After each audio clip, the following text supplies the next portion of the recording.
तो ये कहानी है विनोद की, एक राइटर जिसका करियर कह सकते हैं बिल्कुल डूबने वाला है।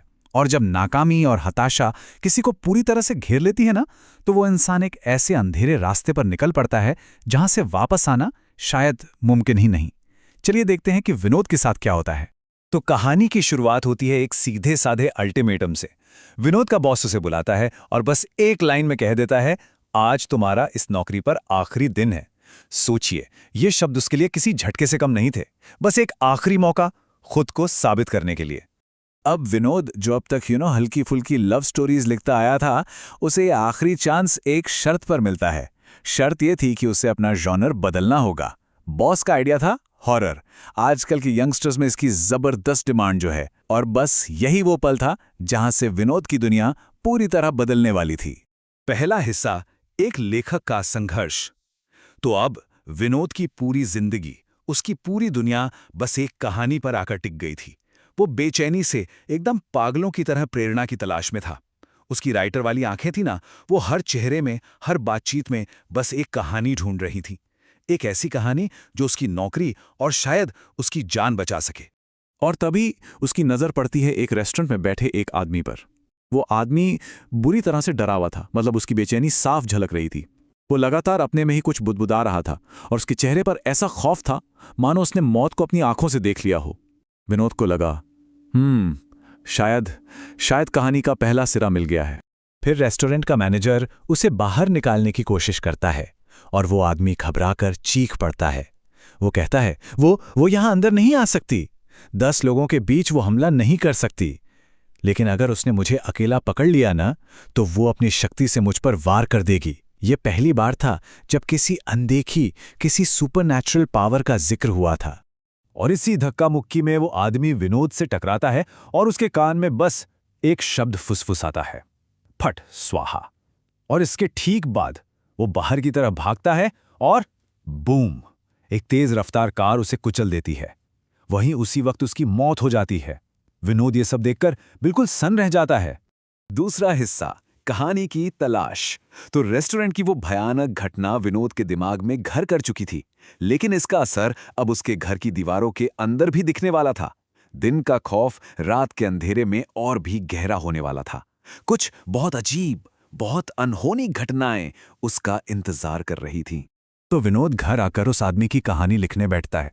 वो घंटों लिखता है, एक एक पन्ना भरता जाता है। उसे लगता है कि चलो कहानी बन रही है, लेकिन कुछ देर बाद जब वो लिखे हुए पन्ने पलटता है तो उसके होश उड़ जाते हैं।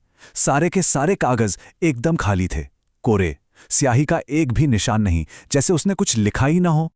और तभी उसके फोन पर एक अननोन नंबर से कॉल आती है। दूसरी तरफ से एक बहुत ही मीठी, एक नशीली सी आवाज आती है जो कहती है, जीवन बदल दूंगी, तेरी हर मनोकामना पूरी कर दूंगी, पहचान लेगा मैं हूं कौन, तो बना दूंगी तेरी पहचान।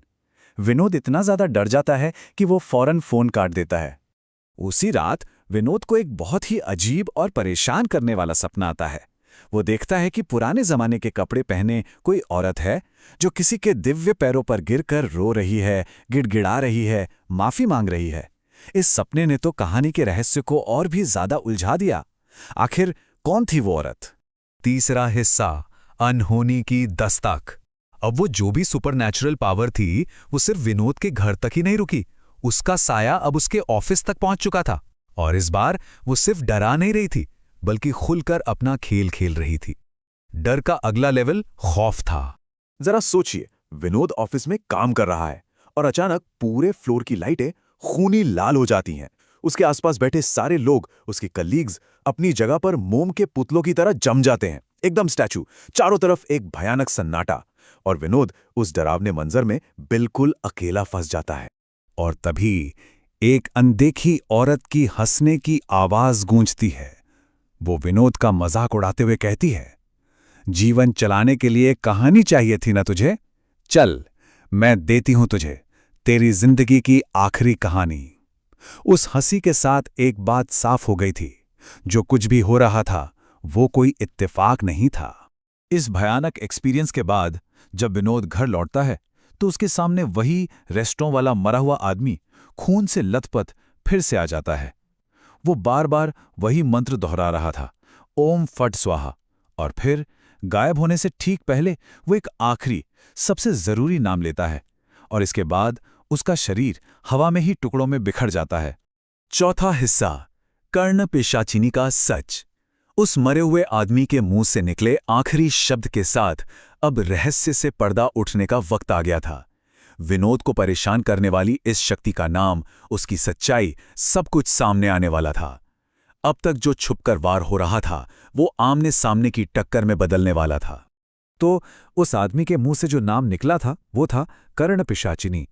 लोक कथाओं में कर्ण पिशाचिनी एक ऐसी सुपरनैचुरल शक्ति को कहते हैं जिसके पास दूर की बातें सुनने की और किसी भी इंसान का पास्ट, प्रेजेंट और फ्यूचर जानने की ताकत होती है।